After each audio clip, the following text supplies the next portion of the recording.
Hello and greeting to all the people of the world, especially to my fellow Canadians. Today is the 1st of September. Time is 12 o'clock. Time goes by fast. Well, this series, Baha'i Faith Canada, is an offshoot of the main program that's called Reconstruction of the Baha'i Faith, or TOE, Theory of Everything.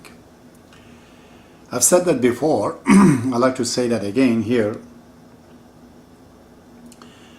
that all these programs is a projections of the Baha'i Faith, meaning if you study Baha'i Faith, you get a kind of a perception and understanding of the whole universe that you as a student will project such ideas as I do.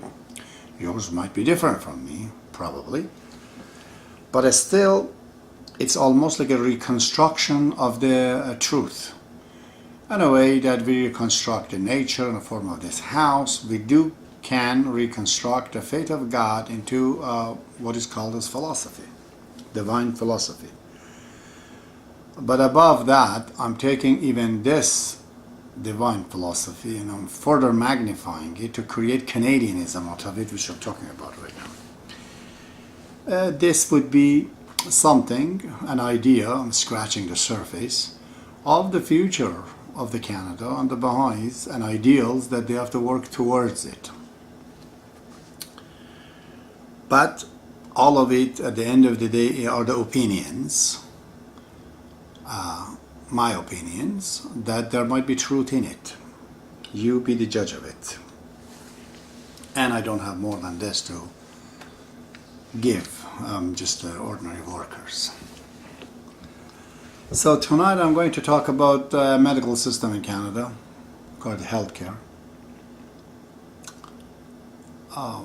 So much it's changed. When I remember when I came in 1984, I was in Thunder Bay.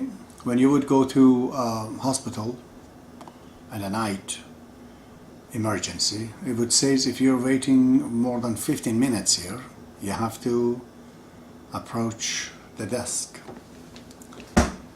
Like 15 minutes, that's all you had to wait. Now you go in a waiting list and the emergency goes about 4 or 5 hours. I've been suffering myself,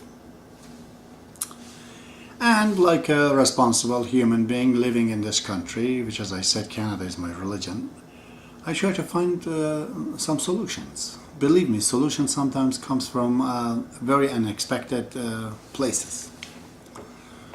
I've had this experience in my life, so I'm going to say, what I think. There are a few things I've numbered, about 8, ideas, 1 to 8. Number 1, I've been in outside countries, not US, but in Turkey. It's a very nice secular country, even in Dubai, which is very westernized, in Egypt, places. And I've seen that you could easily buy the medicine from pharmacists. You don't need to go to a doctor. And except narcotics or the, even Tylenol 3, they won't sell it to you.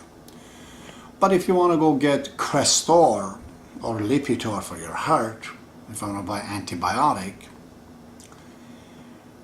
things like this, you could easily get it. If you want to get, I use, medicine for my acid reflux problem that I have. We could easily buy it. But in Canada we can't. And I talk for myself. I don't know about you. When I go to doctors, especially when they were opt-out, I have one doctor that I used to go and I'm not going any longer. This man would do only 2 things for me. He would give me antibiotics, or he would refer me to a specialist. Nothing else he has done for me that I know in the several years that I was with him. And as soon as you enter, hello, my name is Dr. Jekyll, and how are you, Mr. Tamori? What seems to be the problem? You said antibiotic, sure. Which one do you use normally? Biopsin? Okay, biopsin it is. All right, see you. 5 minutes, not even 5 minutes. And taxpayers are charged for that visit enormous amount of money. The guy that after, I don't know, a few years working with his wife in the city of Guelph, he has a house probably $5-6 million. I said to myself, if I could buy the medicine that I know all the time I need, because I have to come back, they give me 3 months, sometimes 6 months medicine for my heart, Crestor, to get rid of the cholesterol, or like Nexium for your heart, for your acid reflux. I don't use Nexium, I use Pantaloc. But it's the same thing. Why would I need to go to doctor and charge taxpayers for one thing and create a lineup? Couldn't I just go buy it myself? This has to be seriously considered, We're talking too much technology plus too much bureaucracy. I'm going to say how to get rid of this thing, because politicians are the worst people to talk to. Their hand is totally tied up by system. Basically, when Prime Minister of Canada swears at the office that he goes there, he brings his handcuffed here by the system. He can move 1 inch, or else he will lose the election. So the poor guy, even if he wants to do something for Canada, and I know sincerely they love Canada, Stephen Harper, name them, all of them. I know the differences between them, from Mulroney to, Trudeau, all of them. They were, very zealous in love for Canada, and I know they are. But still, the hand is totally cut. I told you, we have created a system rules over us. If we violate it, we're going to lose the election. But some people, how about Peter Mansbridge? How about Rick Hansen? How about David Suzuki? Factor me out, I'm not in it. But these people, they're known in Canada. I just mentioned a few names, but there's probably hundreds and hundreds. They're very well known in Canada. They're sincerely honest people. Couldn't they create a group, as I said before, like Guardians of Canada? They have meetings. It's not even incorporated. There's no other institution. It's just a friendship. They come down there and discuss these things. They create a program right on TV and discuss, and people can hear this discussion and learn, from it what to do and how to stop it. Because if you stand behind your opinion and idea, politicians, they will go and change it. Seriously, people. You want to have a shortage of the doctor to be fixed? Get rid of a lot of red tapes and let people go buy medicines that they do not need to go to doctors. I remember I was sick, some 5-6 years ago, more, 7 years ago. I was on the ladder. All of a sudden I felt crazy. I came down. I said at home, let's have a tea. I had a tea, got worse. My heart was pounding. Sounds like a heart attack. They take me to hospital. They say, oh, it's not. The thing was repeating. Maybe in that period, in a month, 10 times I went to emergency. They keep putting me on there. It says just a heart attack. They keep telling me what is it not, but they don't tell me what it is. My God, I'm just frustrated. None of these doctors, they don't know it. All right, okay. Thanks to Mr. Bill Gates. I went on the Googles, tried to go into medicine. I found out this and that and that. I discovered, myself, this is heartburn. That's what's causing it. So I came, said to doctor. He said, oh yeah, probably, sure. He gave me Nexium, didn't work. Worked for some time, but finally we found out that I have to take Pantaloc. And it just worked. But I fixed it myself. The other time I had also a problem also. They didn't know what it is. I went on Google. They told me that first thing in the morning when you get up, spit into a glass. If you see the spit, saliva is coming down, you have candida for your stomach. Ooh, I see. What is that, candida? Explain what it is. It's just too much of a good cell in your stomach causing problem. I go to doctor. I didn't go to doctor, by the way. I says the solution, acidophilus. I bought acidophilus from naturopath stores. It worked. Then I learned. And I understood these doctors, even if they know something, they're all forgotten. They're all nothing but money grabs. And I'm not speaking to all the doctors. There are some doctors, my God, they are so good. Like Dr. Reeser at General Hospital here. Fantastic fellow. Dr. Phelp in emergency. These guys are committed. They do tests and this and that. But all of these other guys, general practitioners that you go down, like these doctors, I can't mention his name, probably he's going to sue me. But it's like 5 minutes. That's it. I can't even say what it is. Yeah, okay, get out, next one. Next $150, let it come in. Well, I don't know how many patients can he get, but he's becoming a millionaire. So I'm trying to tell you that today it is possible for us with the internet, and plus we know our body and all that, order a lot of medicine that we can and we want to. At least open the door as an option for people they can buy it. But they are not forced to. If they like to go to doctor, they can go. But many of us, we don't know. We know what we need. We don't go to doctor. That opens the door, you see. Then the shortage will go. Okay, solution number one. There's another problem. The second thing this doctor they do, they refer you to a specialist. They say, good, we don't know what it is.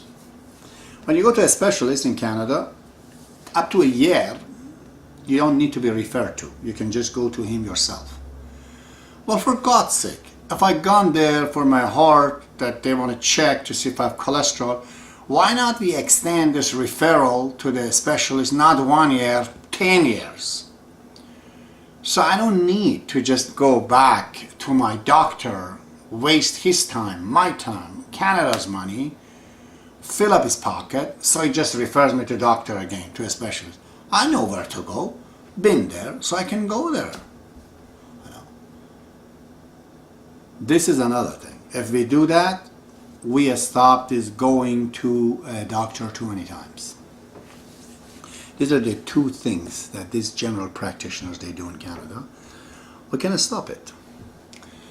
Then other times, I happen to go a few times in the night in the hospitals. Why? Because I don't have doctors. Many people they don't have doctors for those two reasons that I gave you. So if those two reasons are removed, then doctors are poor. Then they need patients. A lot of them they're seeking to have patients. Then people do not need to go to emergency. But even if they go in emergency in the night, people are coming for such a dismal nothing issue, so nothing. Why do we have to stay in emergency for something so, as I said, simple? I'm suggesting create the same daytime clinic, whatever, walk-in clinic, right in the emergency.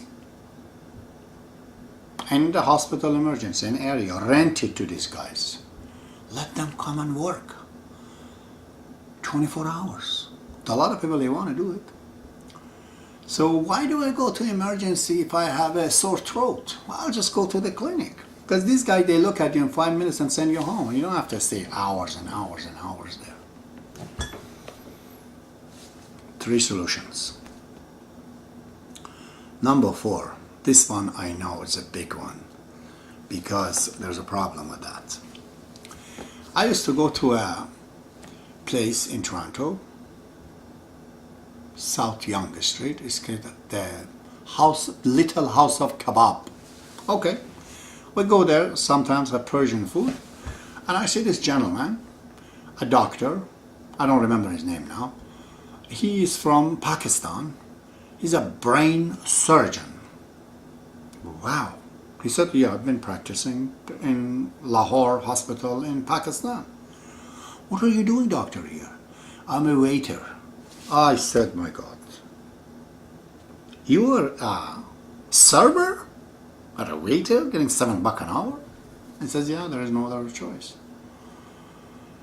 But I think he killed himself that they would let him to just watch or do something at, he said, one of these hospitals, I think St. Michael. People, you are bringing immigrant in this country, and based on their education, you're creating a point system. Say, okay, you're a doctor, you're a specialist, 4, 5 point. Come on, welcome to Canada. By the way, you can't practice. Go drive that taxi. What are we wasting? The human effort. This is against Canadianism. This guy, if he's coming here to be a cab driver, why are we bringing him here? At least the people of Pakistan could use a doctor. Why are we stealing their doctor to turn them here to a cab driver? Think for a second. I know Paul Martin says, oh yes, Mr. Temori, I have this problem all the time. Give me a solution. You know what he's going to tell me that? Mr. Temori, we are dealing with the medical syndicates. Ooh. So, we have many governments in Canada. Pseudo-governments. One is the elected governments. The next is the syndicates, medical syndicates. They are so powerful. Prime Minister would shiver to talk about them. If they say that we walk out of the job because you changed the rule and you brought this and that, they're going to go on the strike.